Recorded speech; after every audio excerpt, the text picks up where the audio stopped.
Franchising. What's up, everyone, and welcome to the Fervent 4. Did you know that only 4% of businesses ever cross the annual $1 million mark? Deep breath. That's what it says on my teleprompter. Hello, I'm Zack Miller, author of Anomaly. With me today, I'm a co-host, Tim Ryan, lead man at StartWheel.org.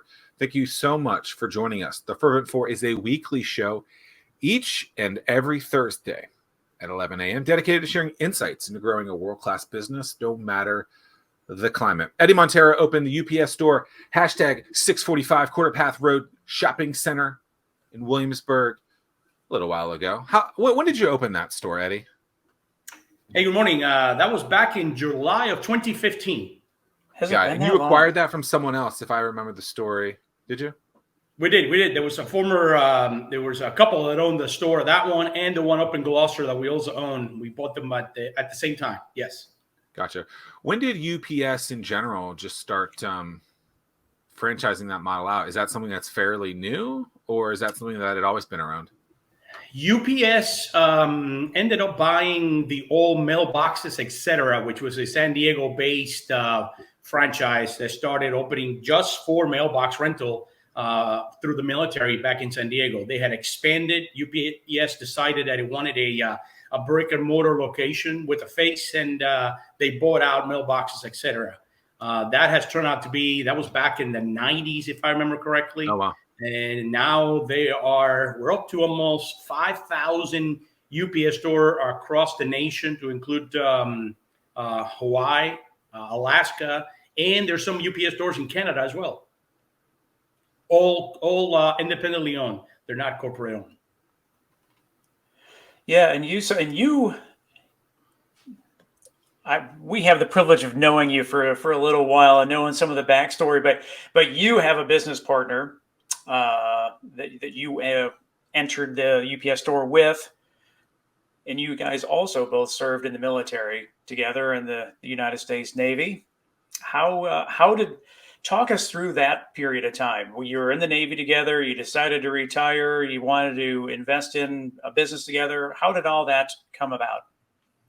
Yeah, Rick and I, we've known each other since '89, to be exact. And we've become best friends. Rick, as a matter of fact, is the godfather to our daughter, Hannah, who's a student at JMU, as we were talking briefly before we went live. Rick had, among the things that we had in common, we wanted to open a small business. We decided that we did not want to follow the corporate route after the Navy. I think Rick did like 21 years in. I did 27 years in the Navy. And we said, hey, let's open a small business. We did not want to go the corporate route. We didn't want to do the contractor route. And let's just do something on our own. So what would we do?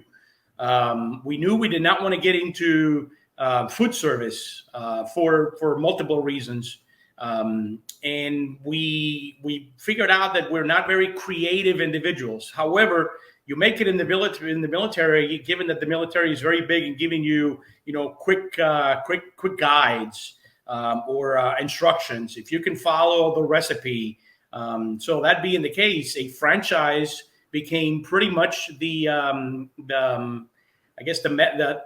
landing that we were going to drop anchor in. Is that because of the structure aspect of it that you guys had, fallen in love with for so long that you needed that's why going into a franchise made a lot more sense for you guys?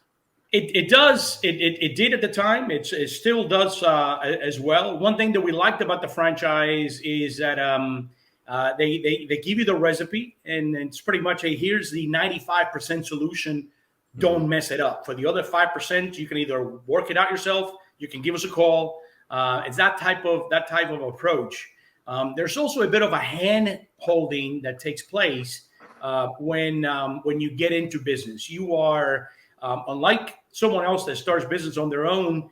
There's never really anyone to sanction whether you are ready for business or not. A franchise will not give you the keys to anything unless you have gone through a certain set of interviews to make sure that you fit the mold.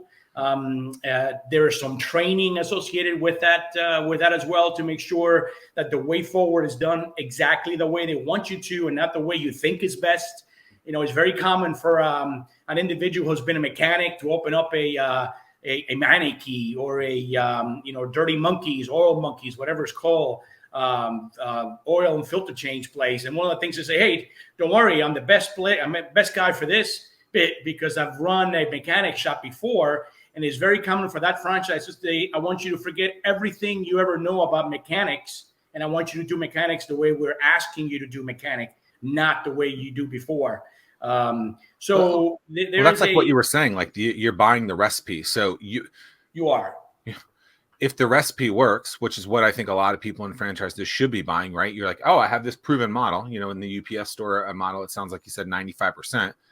That's a pretty proven model that I feel you should be listening to that. And then the 5% is kind of probably the creative aspect or the localized aspect of a specific area, right?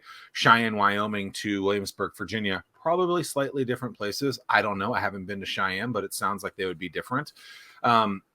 So I grasped that aspect out of it. When you guys were looking at what franchise to buy into, how did you come about the UPS stores? And how did you, while doing that, how did you grade that a recipe was as legit as they say they are? Because it's kind of like a review that's like, oh, this is the greatest thing ever. Not if you can't validate that thing. So just like anything else, even though you feel comfortable and the franchise, in this case, headquarters is possibly wants you in because you fit the mold, it's still up to the individual to sit down with, in our case, we went to 3 different states and we sat down with 6 or 7 different UPS store owners and said, hey, tell us about your experience. Is this really as good as we think it is, as good as we're being told? And these were individuals that had owned UPS stores anywhere between 2 years and 12 and 15 years. So we heard the good and we heard the bad. And you're right, there is a flavor to be had for being a UPS store owner in Alexandria, Virginia, which is one of the individuals that we sat down with, and being a UPS store owner in Hampton, Virginia, which is another individual that we sat down with. So they each have their take, and then it's up to you to figure out whether this is the right thing for us. And then we did it. We decided it was a thumbs up. UPS, the UPS store is a subsidiary of big company UPS, and we liked the fact that it was branded. There was a certain recognition associated with that. It wasn't the team Zack and Eddie pack and ship store franchise. These stores were anchored by or under the umbrella of a multinational billion-dollar corporation, and we like that idea. We like that recognition. You don't think TZE has a good ring to it? I mean, I'm pretty sure that would be a phenomenal Not yet. But it's something, if you want to get something started, I'm sure we can transfer some of the Come on down to TZE where we'll pack your stuff and we'll use as much duct tape as possible. That's right. Yeah, we use duct tape and it's colored. So, but that's how we did it. There was and it's not a short process. It's a long process associated with it. One of the things that they do is they make sure that you are financially able to afford to buy a business, and not just to buy a business, but financially able to take care of emergencies. I wish more people would actually go into business with that mindset and understanding that, like, hey, by the way, like, if you're going into this day one, like the actual open date of your business, and you're already at a negative, like, this could turn into a really big problem really, really quick. Yeah. So it's interesting. I'm sorry. It's interesting that you mentioned that. We have our store in Gloucester is under contract. Prior to having a contract for the sale of the store, we met with several individuals who were interested in buying the store. And we quickly figured out that the American public wants to buy a business the same way we buy a car and a house. 0 money down. Where do I sign? And we ended up, Rick and I would end up telling people that a business was not in their future because their financial situation was just not there. And it would be a recipe for disaster if they did not have their numbers in order prior to signing the the deal. Some of them were thankful, others were shocked that that was the case.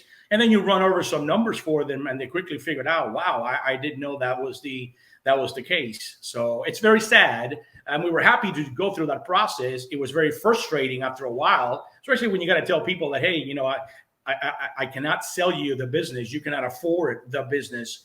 But it's just the fact that they come to you and they're so uneducated, uninformed as to what it takes to buy a business, in this case, a franchise. Are you stuck at your home office, socially distanced coffee shop, or your fancy all bricked out corner office, wondering why no one can see your business and sales are all over the place? Sounds like you need a pro. That's why I developed the Anomaly Academy. Insert clever copy here. Oh, I guess I was supposed to put something else there. Oops. You can grab access to the Anomaly Academy now at ZachMillerSays.com/Anomaly Academy.